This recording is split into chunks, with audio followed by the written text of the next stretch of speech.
Il y a des films comme ça qui ne se contentent pas de nous raconter une histoire, ils nous invitent à y plonger corps et âme. Et c'est exactement le cas de L'Histoire sans fin, ce chef-d'œuvre de Wolfgang Petersen sorti en 1984. C'est bien plus qu'une simple adaptation du roman de Michael Ende, c'est une porte ouverte sur un monde qui a complètement marqué toute une génération, par sa magie mais aussi par sa profondeur.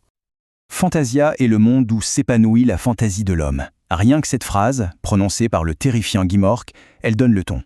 Elle nous dit que Fantasia, en fait, c'est pas juste un décor de conte de fées. Non, c'est le reflet direct de nos espoirs, de nos rêves, de notre imagination. Et cette idée, c'est vraiment la clé de voûte de tout le film. Alors, ce qui rend ce film si particulier, c'est sa structure.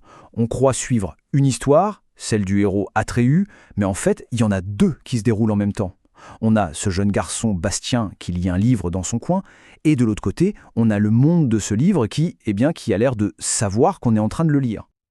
Ce procédé a un nom un peu technique, c'est la mise en abîme. Une histoire dans l'histoire. Mais là où le film va beaucoup plus loin, c'est quand l'impératrice de Fantasia s'adresse directement à Bastien. À ce moment-là, elle ne fait pas que briser le 4e mur du livre, elle brise le nôtre, celui de la salle de cinéma. On n'est plus juste un spectateur, on devient un acteur de l'aventure. Et ça, c'est juste une idée de génie.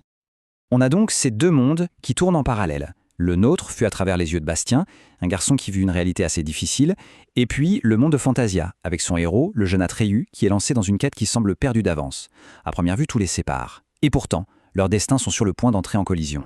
Le contraste entre les deux est saisissant quand même. D'un côté, Bastien, gamin solitaire, harcelé à l'école, qui se réfugie dans les livres pour fuir son quotidien. De l'autre, Atreyu, un guerrier plein de courage, avec une mission impossible sur les épaules, celle d'affronter le néant, cette force terrifiante qui détruit tout sur son passage. L'un se cache du monde, l'autre se bat pour le sauver. Et cette quête, c'est une véritable odyssée. Atreyu affronte des épreuves qui sont toutes des métaphores hyper puissantes. Je veux dire, qui peut oublier la scène où il perd son cheval Artax dans les marécages de la mélancolie? C'est une vision déchirante du désespoir.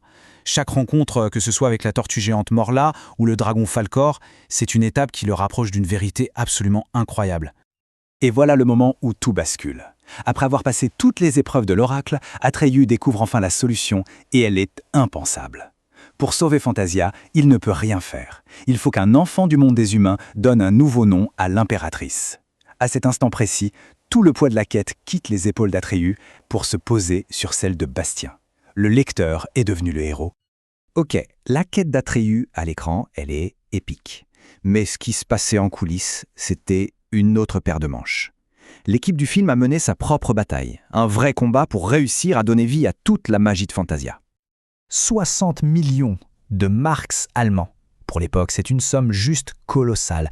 Ça fait de l'Histoire sans fin le film le plus cher jamais produit en Allemagne à ce moment-là. C'était un pari complètement fou, une ambition démesurée pour essayer de construire un monde entier à partir de rien. Et le tournage, ça a été un véritable enfer. Il faut s'imaginer, c'était l'été le plus chaud depuis 25 ans, les décors en polystyrène se mettaient littéralement à fondre. Le jeune acteur qui jouait Atreyu a failli se noyer, il a été piétiné par un cheval, il a accumulé les blessures. Et le majestueux dragon Falkor, oubliez la magie, c'était un monstre mécanique de 13 mètres de long, couvert de 6000 écailles. La fantaisie, ça avait un prix. Et il était très élevé. Mais la polémique la plus violente, elle est venue de là où on s'y attendait le moins, de l'auteur du livre lui-même. Michel Ende a publiquement renié le film. Il l'a qualifié de trahison, de version commerciale et édulcorée de son œuvre. Il a même exigé que son nom soit retiré du générique d'ouverture. L'imagination à l'écran est donc née d'un conflit très réel. Alors voilà, on a un tournage compliqué, un auteur en colère, on pourrait se dire que le film partait mal. Mais malgré tout ça, son histoire, à lui, était très loin d'être terminée. Contre toute attente, il allait devenir un phénomène culturel mondial, dont l'héritage est encore bien vivant aujourd'hui. Les chiffres y parlent d'eux-mêmes.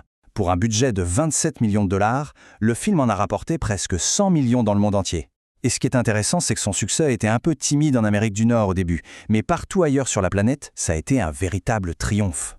Et son influence, elle, n'a jamais vraiment faibli. Dans les années 90, on a eu des suites, une série animée, et puis, avance rapide jusqu'en 2019, la chanson du film est utilisée dans une scène culte de Stranger Things. Et boum, elle redevient un tube planétaire. En 2022, on a même eu droit à une exposition entièrement dédiée au film à Munich. C'est la preuve ultime, non. Cette histoire est vraiment sans fin.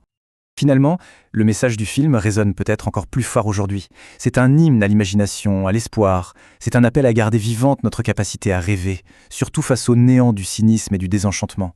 C'est une magnifique célébration de cette part d'enfance qu'on devrait tous essayer de ne jamais perdre. Et tout ça, ça nous laisse avec une dernière question. Le film nous dit que Fantasia peut renaître à travers nos vœux et nos rêves. Alors, si on devait réinventer ce monde fantastique aujourd'hui, à quoi est-ce qu'il ressemblerait? Qu'est-ce que nos rêves collectifs, nos espoirs raconteraient sur l'époque dans laquelle on vit? La question reste ouverte.